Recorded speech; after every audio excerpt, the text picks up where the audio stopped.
Presidential candidate Gary Johnson has made headlines twice for the wrong reasons, with two rather large gaffes that suggest he has limited foreign policy knowledge. First, Johnson appeared not to know basic facts about the Syrian civil war. What would you do if you were elected about Aleppo? About? Aleppo. And what is Aleppo? You're kidding. No. 2 weeks later, he was stumped when asked to name one world leader he admired. Go ahead. You got to do this anywhere, any continent. Canada, Mexico, Europe over there, Asia, South America, Africa, name a foreign leader that you respect. I guess I'm having an Aleppo moment in the former president of Mexico. But I'm giving you the whole world. I know. What else do we know about Johnson? The former New Mexico governor is 2016's Libertarian Party candidate for president, who has chosen former Massachusetts Governor William Weld as his running mate.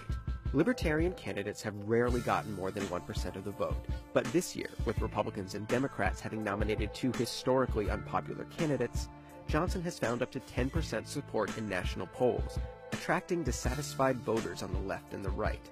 Yet despite his 2016 support, Johnson has been unable to poll above the 15% threshold required to participate in the presidential debates.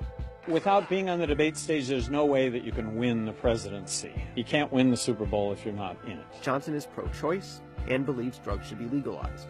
He supports free trade and is against military interventionism.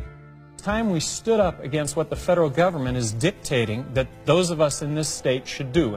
Gary Johnson owned a successful construction business before running as a Republican for governor of New Mexico in 1994. Once elected, he aggressively pushed to reduce spending and became notorious for wielding veto power.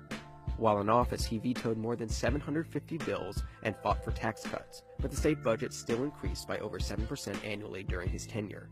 In 1999, he became one of the first major politicians to advocate for marijuana legalization. Regulate it, tax it, get a handle on drugs, which are the scourge of this country.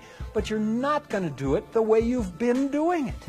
Once his final gubernatorial term ended in 2003, Johnson shifted to public policy advocacy for libertarian causes, including a less punitive drug policy. Johnson endorsed Ron Paul's presidential campaign in 2008 and ran for president as a libertarian in 2012, but received less than 1% of the vote.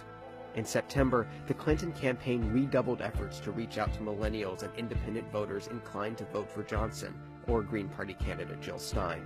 As the election approaches, Johnson's gaffes may cut into his support and increase the likelihood that his campaign will be remembered at best as a spoiler, or at worst, a mere footnote to the 2016 presidential election. This is the craziest election ever, right?